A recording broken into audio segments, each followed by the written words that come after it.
I'm Diana, 32 female. I live in a small but meticulously organized apartment in the city, a place that feels like my own personal sanctuary.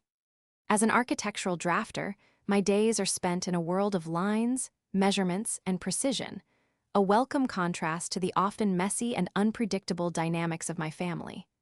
I've always believed that with the right blueprint, any structure could be made strong, a philosophy I naively tried to apply to my relationships. For years, I was the dutiful daughter, the one who dropped everything for a family emergency, the reliable pillar my parents, Margaret and Henry, claimed they couldn't live without. Little did I know, they had already drafted a plan that didn't include me.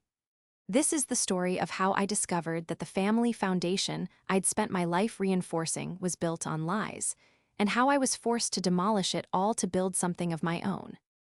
It all started with a phone call that never came and ended with a single, devastating picture on Instagram that shattered my entire world. Before this story unfolds, I'd love to connect with you. Please let me know in the comments where you're watching from and what time it is in your corner of the world. It's amazing to see how far these stories can travel. The crisis, as my mother Margaret called it, began with a series of hushed, frantic phone calls.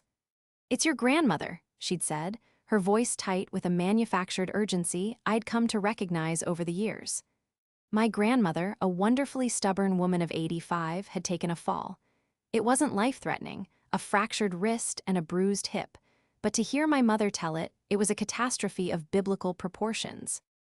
As a former bank manager, Margaret approached every family issue like a high-stakes audit. Every detail had to be controlled, every variable accounted for, and every person assigned a role. My role, as always, was the remote crisis manager. "Diana, I need you to handle the insurance paperwork," she'd instructed, her tone leaving no room for discussion. "Your father and I are just too overwhelmed to deal with it. You know how these companies are, they'll try to nickel and dime us." I didn't point out that my father, Henry, a real estate agent, negotiated complex contracts for a living, or that she herself had spent 30 years navigating financial systems. It was easier to just agree. That was the unspoken rule in our family. Diana handles the difficult stuff. Diana absorbs the stress. So I did. From my apartment, 2 hours away from their suburban home, I spent the next 2 days on the phone with insurance agents, hospital administrators, and rehabilitation facilities. I coordinated visiting nurse schedules, cross-referenced medication lists, and filled out endless digital forms. Each time I called my parents for a signature or a piece of information, their responses became shorter, more clipped. "We're at the hospital," my father would say gruffly. "Can't talk." My mother was even more evasive. "Just handle it, Diana. We're trusting you with this." There was an undercurrent to their brevity that I couldn't quite place. It felt less like the panic of a family in crisis and more like annoyance. As if my calls were an inconvenience, I tried to brush it off. They were stressed, I told myself. Their minds were on my grandmother. My job was to be the calm, competent daughter making things easier from afar. I sent them detailed email updates every few hours, summarizing my progress and outlining the next steps. I received no replies. My friend Samantha, a graphic designer with a keen eye for emotional subtext, picked up on it immediately during one of our daily check-in calls. "They sound weird," she said after I recounted a particularly dismissive conversation with my mother. "It's one thing to be stressed, but it's another to be cold. Are you sure that's all that's going on?" "What else could be going on?" I asked a bit defensively. "Grandma fell, they're worried." "I don't know," Sam mused. "But the Margaret I know would normally be micromanaging every single detail of this, not fobbing it all off on you and then ignoring your calls. It's out of character." She was right. My mother thrived on control. The idea of her willingly ceding the entire administrative side of a family emergency to me without constant supervision was, frankly, bizarre. A small, cold knot began to form in my stomach. I pushed it down, blaming it on my own anxiety. I was just projecting. I needed to focus on the task at hand. The whispers of doubt were a distraction I couldn't afford. The last successful call I made was on a Wednesday afternoon. I finally had confirmation that my grandmother's post-hospital care would be fully covered. Relieved, I called my mother's cell to share the good news. It rang twice, then went straight to voicemail. Odd, I tried my father, same thing. I sent them a text message. Great news, everything is approved and covered. Call me when you get a chance. The message delivered, but hours passed with no response. By evening, the knot in my stomach had grown into a heavy stone. I tried calling them again. This time, I didn't even get voicemail. Instead, I heard a flat, robotic voice. The number you have dialed has been disconnected or is no longer in service. Chapter 2: The Disconnected Line. The number you have dialed has been disconnected. The words echoed in the sudden silence of my apartment, nonsensical and jarring. I must have misdialed. I carefully re-entered my mother's number, a sequence of digits I'd known by heart since I was a child. The same robotic voice greeted me. My heart started to pound against my ribs. Okay, don't panic. A technical issue. Maybe her phone was lost or broken, and she had to suspend the line. I immediately dialed my father's number. The number you have dialed has been disconnected. Now panic began to curdle into genuine fear. Both of them? At the same time, it was impossible. A coincidence too great to be believed. What if something had happened? A car accident on the way back from the hospital? A sudden, terrible turn with my grandmother? My mind, usually so orderly and logical, was now a chaotic storm of worst-case scenarios. I scrambled for my laptop, my hands shaking as I pulled up my aunt's contact information, my mother's sister. She would know what was going on. I dialed her number, holding my breath as it rang. 1 ring, 2, 3, voicemail. "Aunt Carol, it's Diana," I said, my voice trembling slightly. "I can't reach Mom or Dad. Their phones are saying they've been disconnected. I'm really starting to worry. Please call me back as soon as you get this." I spent the next hour in a frantic loop, calling my parents' disconnected numbers as if repetition might magically fix them, then calling my aunt, my uncle, even my older cousins. No one answered. It was as if my entire extended family had vanished from the face of the earth. Every unanswered call, every trip to voicemail, tightened the vice around my chest. I was completely, terrifyingly alone. The silence was the worst part. My apartment, usually a haven of quiet productivity, now felt like a tomb. The constant hum of the refrigerator, the distant city traffic, every sound amplified the profound lack of a ringing phone or a new text message. I paced from my living room to my kitchen, clutching my phone like a lifeline that had been severed. My meticulously drafted building plans on my computer screen seemed to mock me with their perfect, predictable lines. My own life had suddenly gone off blueprint. Sleep was out of the question. I spent the night on my couch, my laptop open, endlessly refreshing my email and social media feeds for any clue. A post from a relative, a tagged photo, anything. There was nothing. The digital world was as silent as the phone lines. By dawn, I was a wreck. My eyes were raw from a combination of exhaustion and unshed tears. The logical part of my brain was screaming that there had to be an explanation. But the terrified, abandoned child inside me was convinced something dreadful had occurred. On Thursday morning, after nearly 16 hours of radio silence, I made a decision. I couldn't just sit here anymore. I was going to drive the 2 hours to my parents' house. I needed to see with my own eyes that their cars were in the driveway, that the house wasn't a crime scene. I needed to break through this wall of silence. I called Sam and left a shaky voicemail explaining what was happening and where I was going. "I'm probably overreacting," I said, trying to convince myself as much as her. "But I have to go." The drive was a blur of highway hypnosis and a racing heart. I imagined all sorts of horrifying scenes I might find upon arrival. I pictured police tape, a somber-looking neighbor, a note on the door. Every scenario was worse than the last. When I finally turned onto their familiar, tree-lined street, my stomach was in knots. I pulled up to the house and felt a wave of dizzying relief.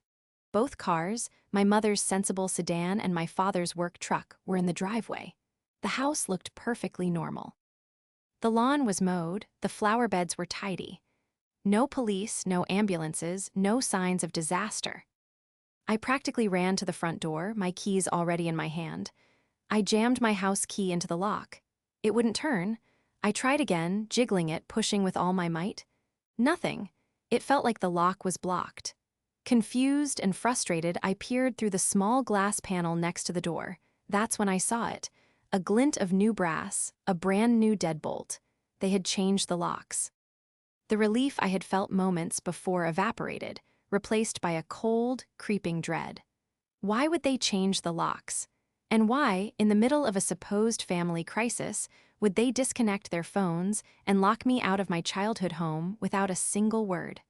The silence was no longer just a lack of communication, it was a deliberate act. I was being shut out. Standing on that porch, staring at the new lock, I felt a profound sense of desolation I had never experienced before. I was an architect locked out of her own foundation. The silence wasn't just silence anymore. It was a message. Chapter 3: A Picture of Betrayal. The drive back to my apartment was a silent, hollow affair. The frantic terror had subsided, leaving behind a heavy, bewildering ache. It was one thing to worry that something terrible had happened to my family. It was another thing entirely to realize they had actively and deliberately cut me off. The disconnected numbers, the changed locks, these weren't accidents. They were choices. But why? What had I done? I replayed every conversation from the past week, searching for a misstep, an offense, anything that could have provoked such a drastic reaction. I came up with nothing. I had done exactly what they asked. I had handled the crisis. Back in my apartment, the sanctuary now felt like a cage. I was adrift, completely untethered from the people who were supposed to be my anchor. Samantha, my rock, called me the second she got my message. She listened patiently as I recounted the entire surreal experience, my voice cracking as I described the new deadbolt on the door. "That is not okay, Diana," she said, her voice laced with an anger I couldn't yet feel myself. I was too deep in shock. "That is calculated. Normal people do not do that. Stressed people do not do that. This is something else entirely." "But what?" I whispered, staring blankly at the wall. "What could possibly be something else?"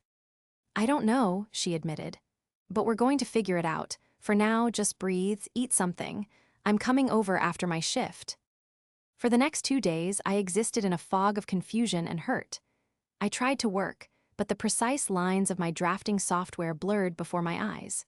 Every time my phone buzzed with a notification, my heart would leap with a pathetic glimmer of hope, only to crash when it was just a work email or a spam text. The silence from my family was absolute. It was Friday night, nearly 48 hours after I discovered the changed locks, when the truth finally, brutally, revealed itself. I was mindlessly scrolling through Instagram, a desperate attempt to distract myself from the gnawing emptiness. My feed was the usual mix of my friends' pets, vacation photos, and food pictures. Then, a new story popped up at the top of my screen. It was from my younger cousin, Chloe. She was a 21-year-old marketing student who documented every moment of her life with a religious fervor. I rarely paid attention to her posts, but out of sheer, listless boredom, I tapped on her profile picture. The first clip was a short video of her clinking glasses with someone off-screen.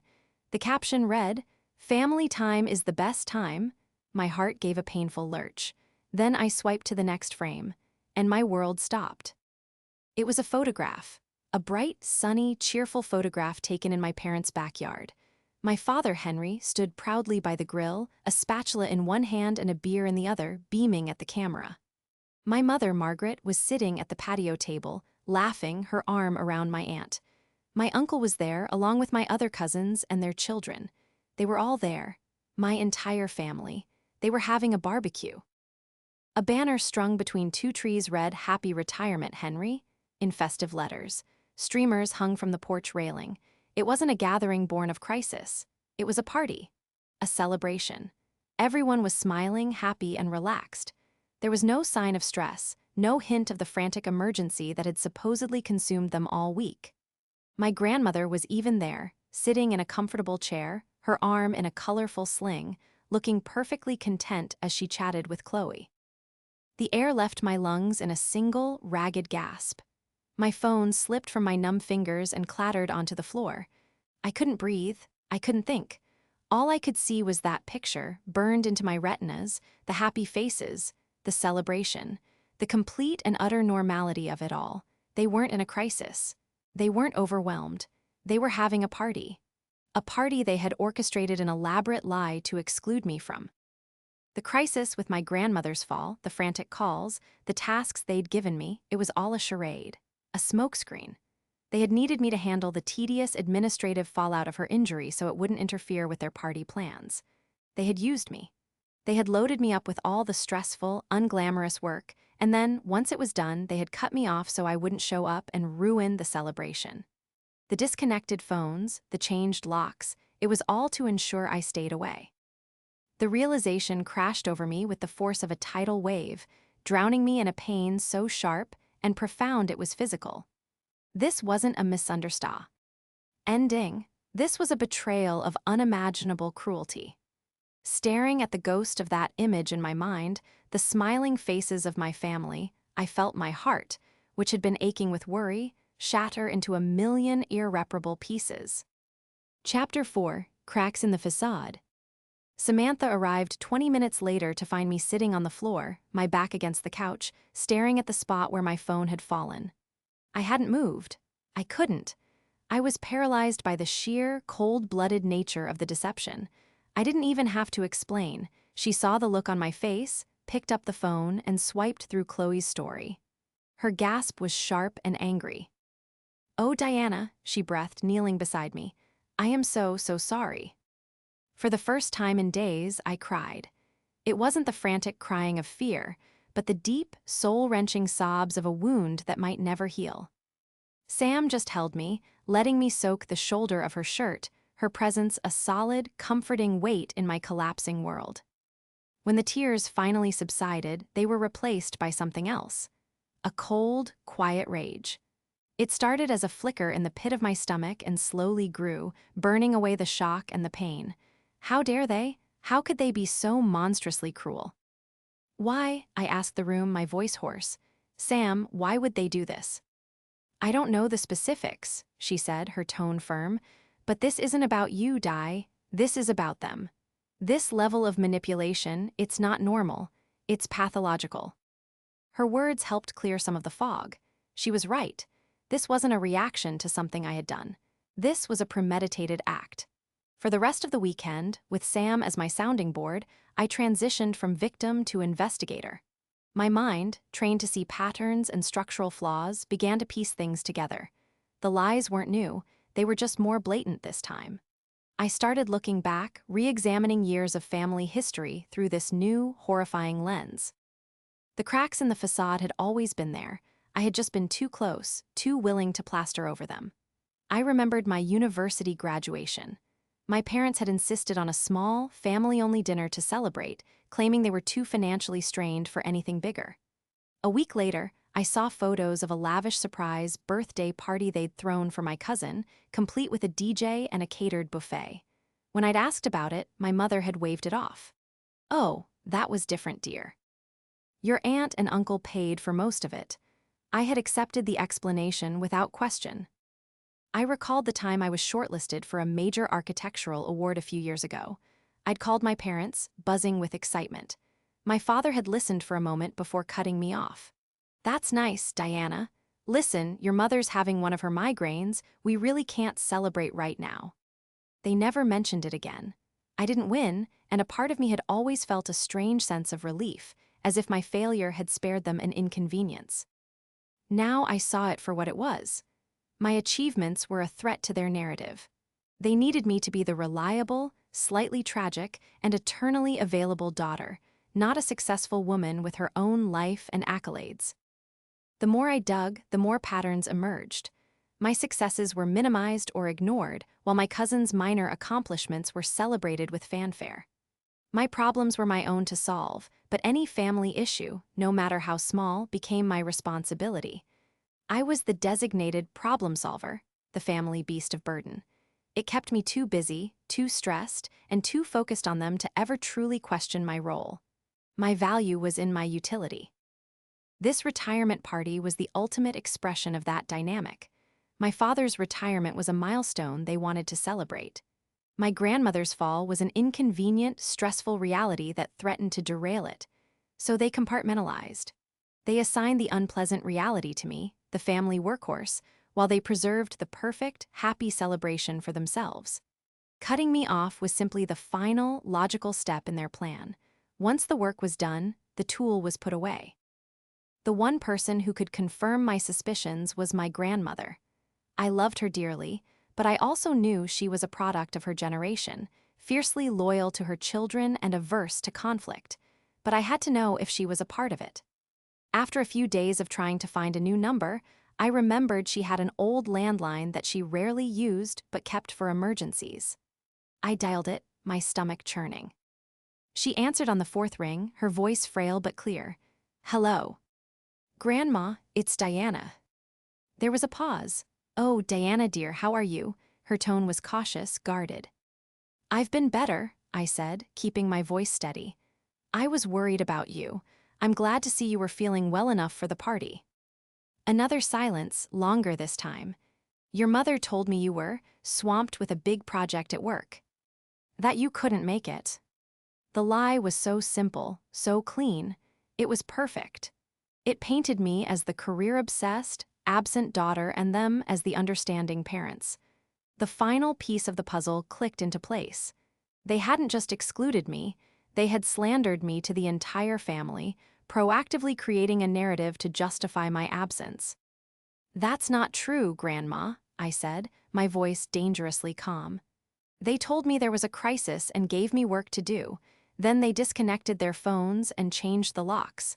I didn't know about any party." I heard a sharp intake of breath on the other end of the line. Then, a sigh heavy with decades of unspoken family truths.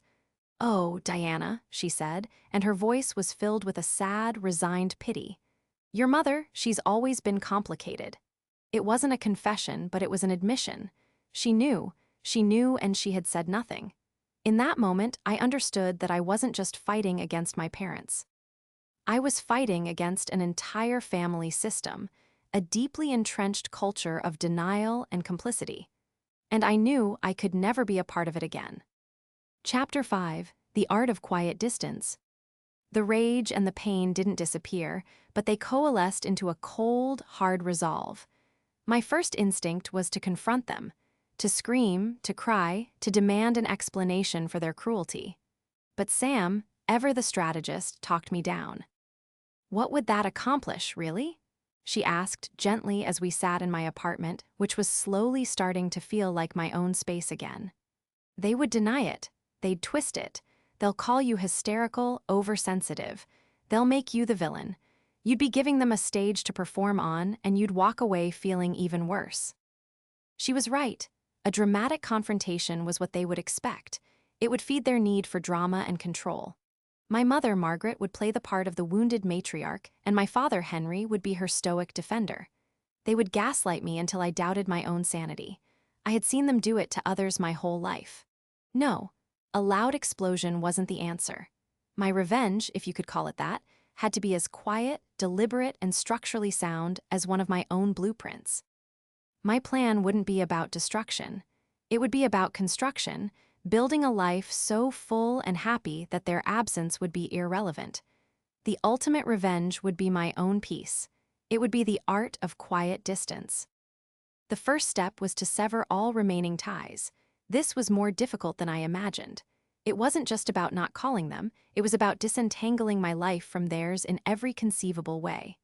I was still on their family phone plan, a relic from my college days that they used as a subtle leash. I walked into the mobile carrier store the next day and set up my own account. It was a small, administrative act, but it felt monumental. I was paying my own way. The line was mine. Next came finances. Years ago, my father had insisted I make him a cosigner on a savings account for emergencies. I realized now that the emergency he envisioned was his own need to access my funds or monitor my financial health. I went to the bank, closed the joint account, and moved the money to a new one at a different institution, one they knew nothing about. I went through my apartment and boxed up every object that tied me to them, the photographs on my bookshelf, the quilt my mother had given me for Christmas, the set of tools from my father. I didn't throw them away. That felt too dramatic, too final. Instead, I sealed the boxes and stored them in the back of my closet. I wasn't erasing my past, but I was curating my present. I was choosing what and who I allowed into my daily life. The most difficult part was preparing for the inevitable moment they would try to reestablish contact. Because they would. Their system required a scapegoat and a workhorse. Once they needed something, help with their taxes, a technology problem solved, emotional support, they would come looking for me. They would expect me to have cooled off, to have accepted my place. They would expect the dutiful daughter to come running back. I had to be ready.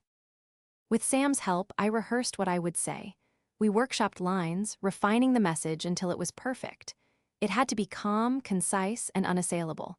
It couldn't be emotional. It had to be a statement of fact, a declaration of new boundaries. Your actions have shown me that our relationship is not based on mutual respect and love. For my own well-being, I am choosing to step back. I will not be participating in family events or discussions. Please respect my decision. No accusations, no anger, just a simple, clear boundary. During this time, I poured all my energy into my work and my friendships. I took on a challenging new project, a complex library design that required all of my focus. I reconnected with old friends I'd neglected because of family emergencies. I started hiking with Sam on the weekends, finding solace in the quiet strength of nature. Slowly, painstakingly, I began to build a new foundation for my life, one that was mine alone. Weeks turned into a month, then two. The silence from their end was absolute. It was unnerving, but also liberating. For the first time in my life, I wasn't waiting for the other shoe to drop, for the next manufactured crisis to demand my attention. I was just living. Then, one Tuesday morning, an email appeared in my inbox. The sender was my mother. The subject line was simply, "Family dinner." My heart hammered against my ribs. It was happening. They were making their move. The email was brief and breezy, written as if nothing had happened. "Hi Diana, we're having a small dinner for your Aunt Carol's birthday next Saturday. Let us know if you can make it. Love, Mom." There it was, the olive branch that was actually a leash. The casual, guilt-laden invitation designed to test the waters, to see if I was ready to fall back in line. This was the moment my entire plan had been leading up to. This was the first true test of my new foundation. I took a deep breath, opened a reply window, and began to type the words I had practiced so many times. Chapter 6, an invitation they couldn't refuse. I didn't reply to the email immediately. I let it sit in my inbox for a full day, a small act of defiance that felt deeply satisfying. I was no longer at their beck and call. My time and my response was my own. When I did finally reply, I didn't use the script I'd rehearsed with Sam. That was for a direct confrontation.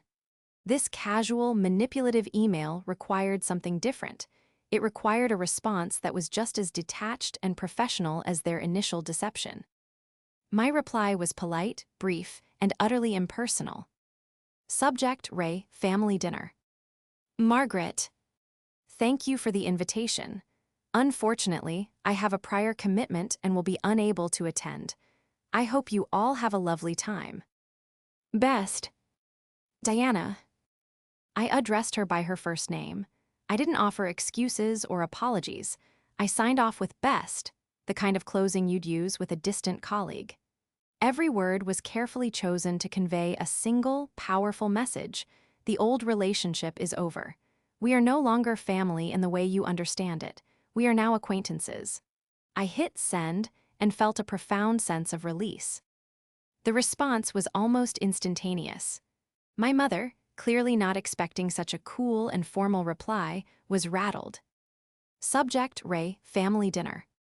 Diana, this is your aunt's birthday. It's a family obligation. What commitment could possibly be more important? Your father and I are very disappointed. The mask was slipping. The appeal to family obligation and the mention of their disappointment were the classic tools of her emotional arsenal. In the past, this would have sent me into a spiral of guilt. Now, it just looked pathetic. I archived the email without replying. 2 days later, my father tried a different tactic.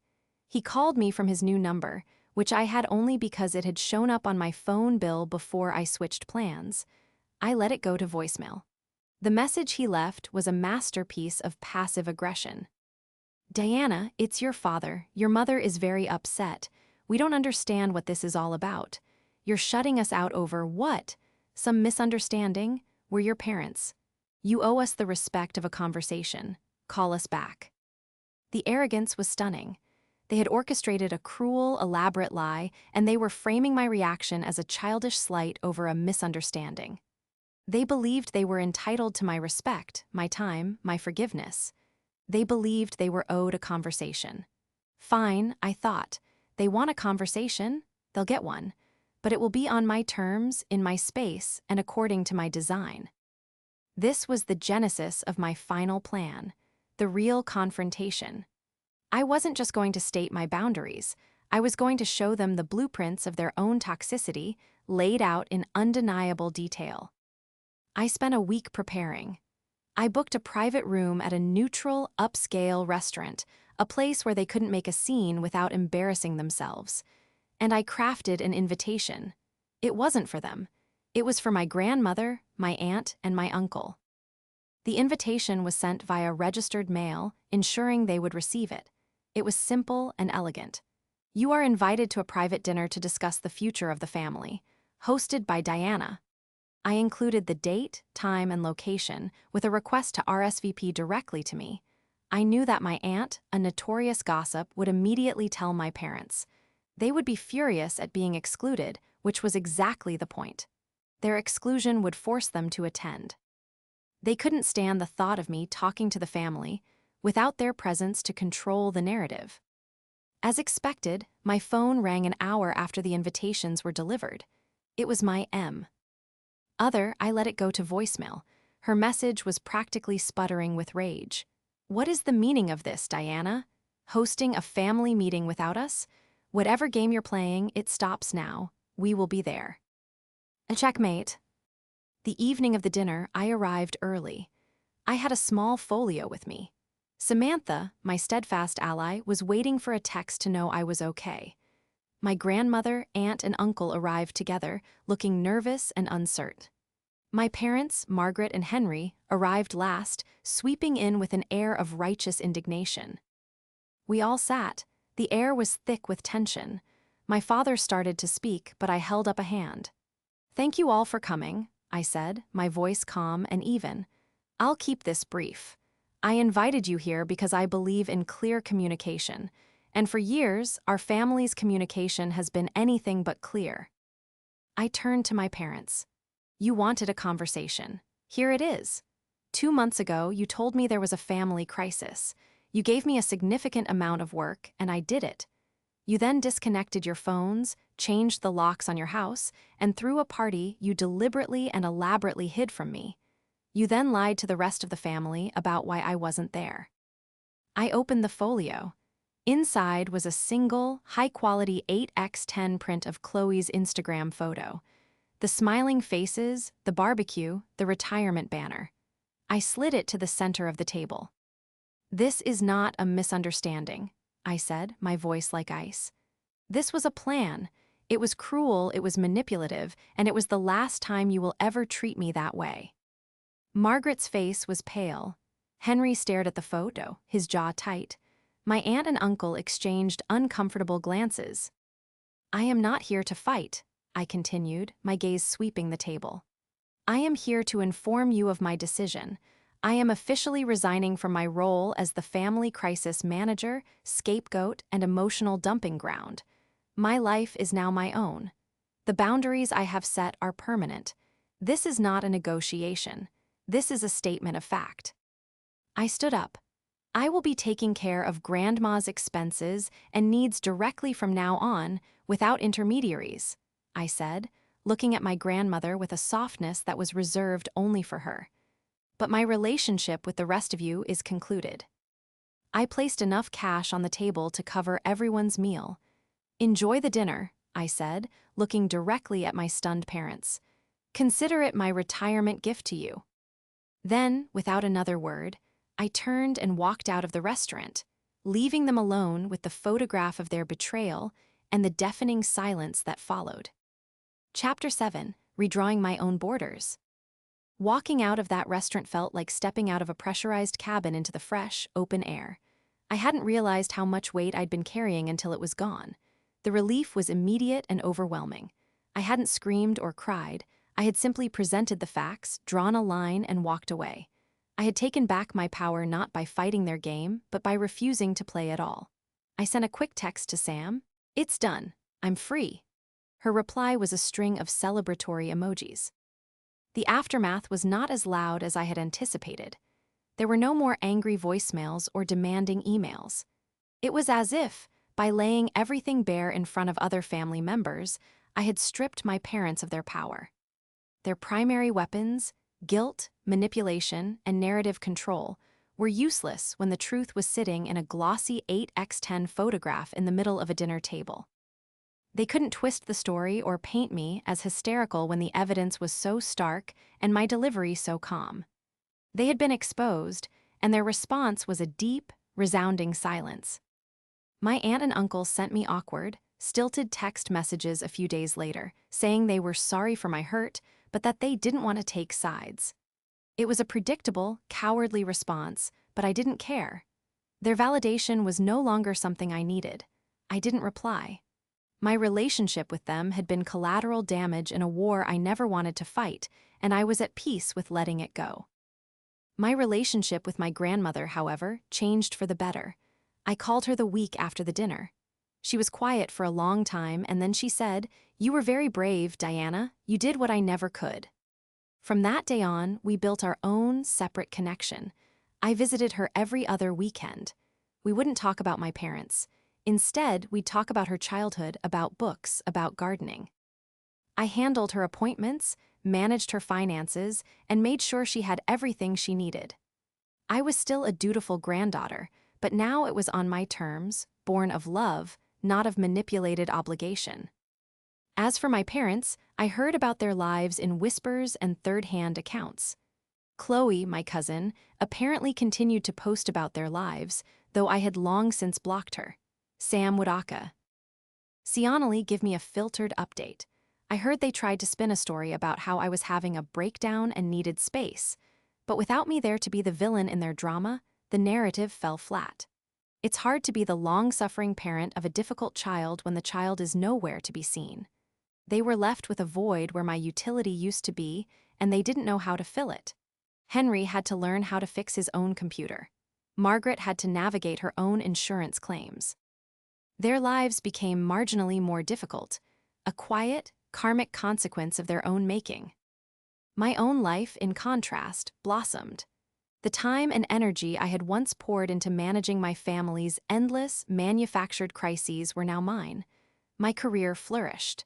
The library project I'd been working on won a regional design award. I stood on a stage and accepted the plaque, and this time there was no part of me that felt relief at sparing my parents' feelings. There was only pride. I traveled. I took weekend trips with Sam. I adopted a cat. I started dating someone, a kind architect from a rival firm who found my passion for blueprints and structure endearing, not odd.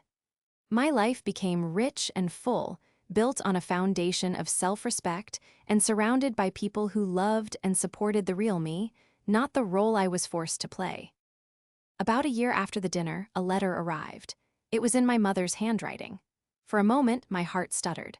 But the fear was gone, replaced by a weary curiosity. I opened it. It was a long, rambling, self-pitying letter about how much they missed me, how they didn't understand what they'd done wrong, how family should be able to forgive. It was filled with excuses, but not a single, genuine apology.